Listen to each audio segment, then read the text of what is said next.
জানিস তোকে না খোলা চুলে পুরো লক্ষ্মী ঠাকুরের মতো লাগে জানিস। তাই না?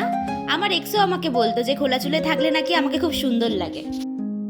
আচ্ছা আমার বলা আর তোর এক্সে বলা কি সেম হলো? না, সেটা কখন বললাম? জানিস ওই জায়গাটাতে আমি আরো বসে থাকতাম আর বসে অনেক খুনসুটি করতাম। এই মাঠটা দেখছিস? এই মাঠটায় একদিন বর্ষাকালে আমি আর আমার এক্স লিটারালি হাত ধরে দুজনে গোটা মাঠটা পেরিয়েছিলাম। তুই ওকে এখনো ভুলতে পারিসনি তাই না? না, ভুলে তো গেছি, আমি তো জাস্ট ওর সাথে কাটানো মেমোরিগুলো শেয়ার করছিলাম। কেন, তুই জেলাস ফিল করছিস নাকি? না, যে লাইফেই নেই তাকে নিয়ে জেলাসি ফিল করানো কোনো মানেই হয় না। বাট সামটাইমস এগুলো জানিস হার্ট করে খুব। তুই আমার সাথে সারাটা দিন ঘুরে গেলি, বাট সারাটা দিনের মধ্যে তুই তোর এক্স আর পাস নিয়ে পড়ে থাকলি।